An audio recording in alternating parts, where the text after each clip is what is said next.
हरे कृष्णा। आषाढ़ मास परम पावन है।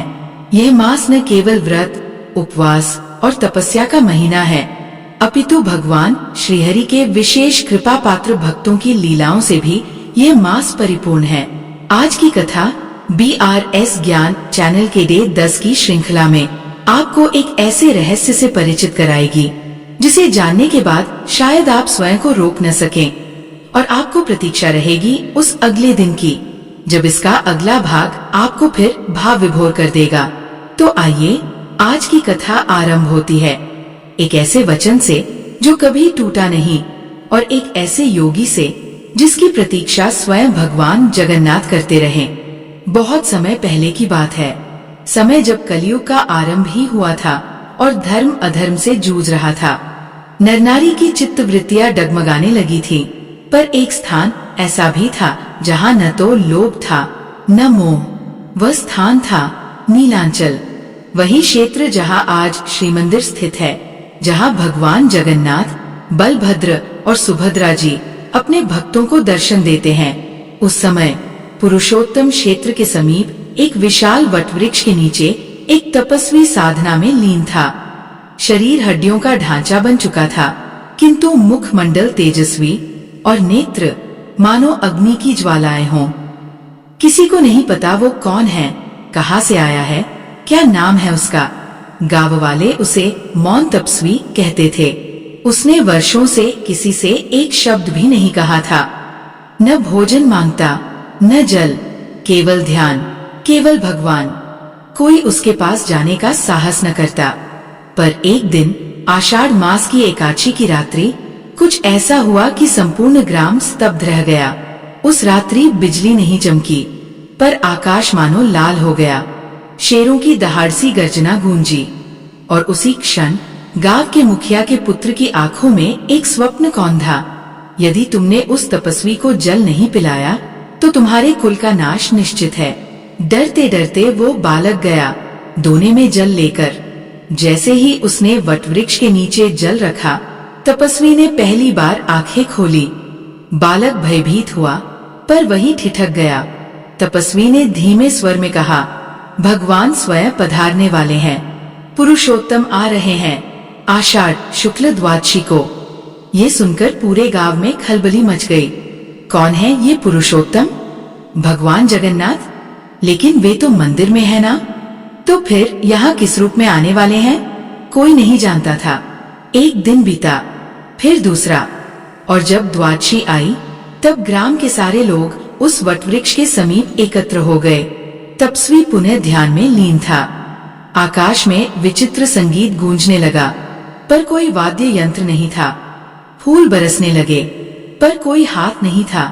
तब एक वृद्धा ने तपस्वी से पूछा, क्या आप ही भगवान हैं?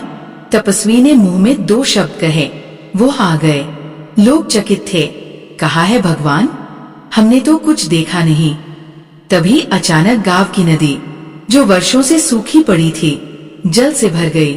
पानी इतना निर्मल कि उसमें अपने भीतर तक का प्रतिबिंब दिखे और नदी के बीचों बीच प्रकट हुआ एक दिव्य रथ। उस रथ में बैठे थे 3 रूप, एक कृष्णवत, एक बलरामवत और एक कन्यावत।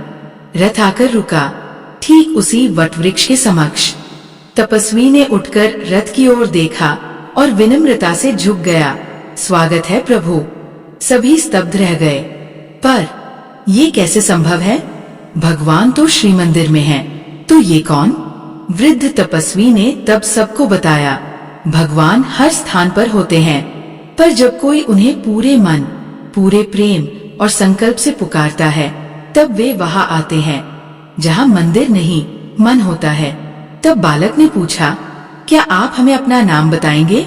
तपस्वी मुस्कुराए और बोले, मेरे नाम से क्या होगा? याद रखो, जिसने भगवान को पुकारा वो ही प्रिय है, और जिसने भगवान को पा लिया उसके लिए नाम शेष रहता ही कहा है। उसके बाद रथ धीरे धीरे लुप्त हो गया और तपस्वी वही बैठकर फिर ध्यान मग्न हो गए। लेकिन इसके बाद जो घटा वह चौंकाने वाला था। कुछ ही दिनों बाद श्री मंदिर के मुख्य पुरोहित ने ये उद्घोषणा की कि भगवान जगन्नाथ, बलभद्र और सुभद्रा के श्री विग्रह एक रात्रि के लिए मंदिर से अदृश्य हो गए थे।